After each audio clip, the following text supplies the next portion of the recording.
Hello, sixth graders. Hopefully you were able to watch the introduction video that I posted above this video.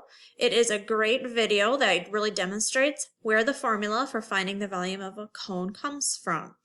So the target we're working on today is I can use the formula to find the volume of a cone, and of course I can ask for help understanding. So first up, the formula that you saw from the video is 1/3 times pi times radius squared times height. Or I tend to use this formula a little bit more. Pi times radius squared times height, and then I divide that answer by 3. It just seems like it works a little bit better with the scientific calculator if you use this formula as well. Again, I'm using the pi key on my calculator because I'm working with the scientific calculator. If you don't have a pi key on your scientific calculator, then you can use 3.14, but just know that your answers, the rounding might be a little bit different than my answers are. So first example, I've got the formula up here.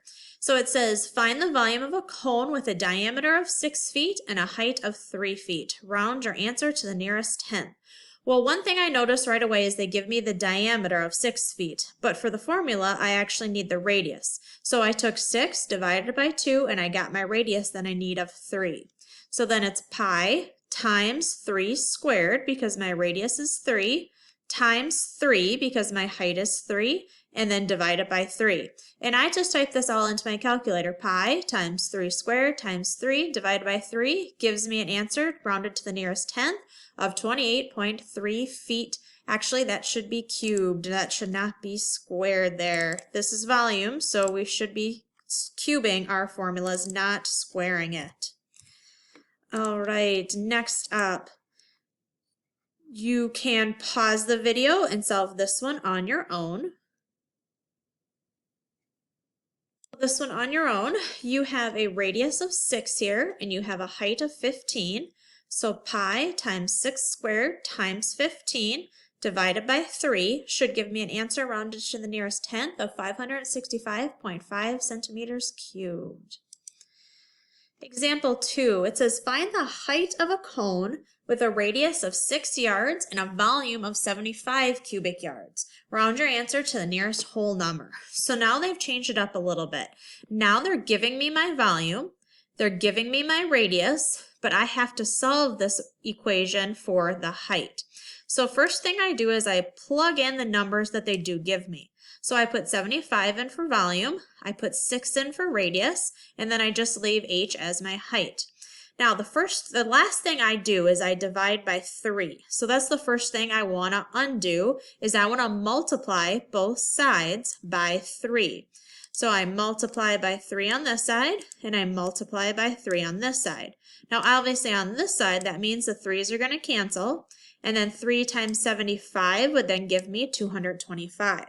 So then I'm left with 225 equals pi times 6 squared times height. Well, now I want to do pi times 6 squared. Now that is going to give me a decimal, but that's okay. I'm just going to round it to the nearest tenth. So now I have 225 equals 103.1, and of course that's times by h. Then I'm going to divide by 113.1 on both sides. That's going to cancel on this side, and that's going to leave me with h equals 2 rounded to the nearest whole number. So that means the height of this cone with that volume has to be 2 yards.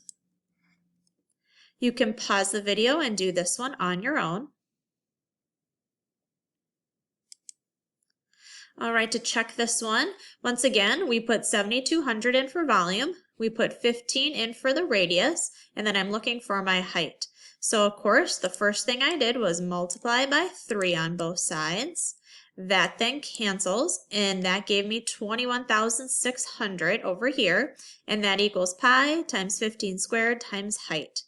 Then I multiplied pi times 15 squared, and I got 706.9 times h. Then I divided by 706.9, remember top number divided by the bottom number, and that gives me approximately 30.6 for my height, and it does say round answers to the nearest tenth, so I left it at 30.6 yards for this one. Some real life applications. I am sure some of you might be playing some board games with your families right now because there's got to be something to keep ourselves busy, and board games are a great way to kill some time and have some fun with your family.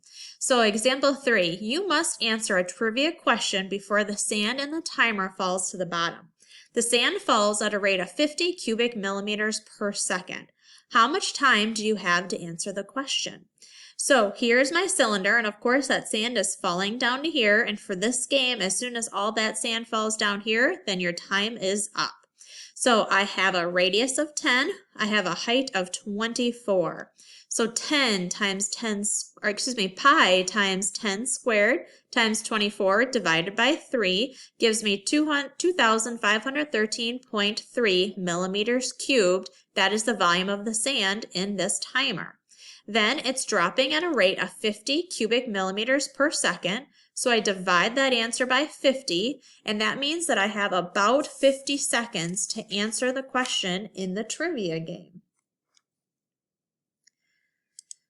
Now, these two on your own questions are very similar to the example one. You might have to look back at the example one to know how to answer these two, but I'll give you a little time to try it on your own.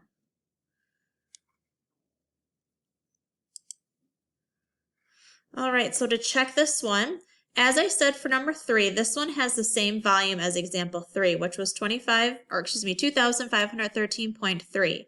But instead of it falling at 50 cubic millimeters per second, it falls in 60 cubic millimeters per second. So I just had to take that volume divided by 60, and that means now you only have 42 seconds to answer the question. Question number 4 says the height of the sand in the timer is 12 millimeters and the radius is 5 millimeters. How much time do you have to answer the question? So they give me a radius of 5 and they give me the height of 12. So pi times 5 squared times 12 divided by 3. The volume of the sand in the timer is 314.2 rounded to the nearest tenth.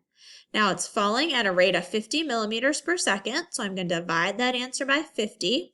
So that means I have about 6.3 seconds to answer the question.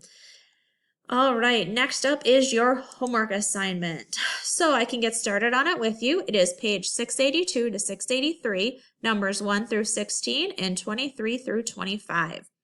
Question number 1 says describe the height of the cone. And the height of a cone is the perpendicular distance from the base to the vertex. So we're not talking about the slant height for volume, we're talking about the actual distance perpendicular to the base inside the cone. Question number 2 says compare and contrast the formulas for the volume of a pyramid and the volume of a cone. And you probably remember back when we learned about the volume of a pyramid, they have the same basic formula. The area of the base times height divided by 3. The only difference with a cone is that cones have a circular base, whereas pyramids had polygons as their bases. Question number 3, you know the volume of a cylinder. How can you find the volume of a cone with the same base and height? And all that you need to do is divide by 3 to find the volume of the cone. Now, one thing that a lot of people ask me about with cones and cylinders is if you go to an ice cream store, which hopefully we will be able to do that this summer, should I order my ice cream in a cone or a dish? And typically you will notice that the dish that you order is not the same height as the cone is. That's because stores figured out that if you give people the option of a cylinder versus a cone, the cylinder is going to give you more ice cream. So that's why they lower the height of the cylinder to make it so you're actually getting the same amount, whether you order the ice cream in a cone or a dish. It's up to you, whatever you like to order, but that's the fun thing about cylinders versus cones. Thanks for watching the video. If you have any questions, please send me an email and I'll be more than willing to help you out. Have a great day.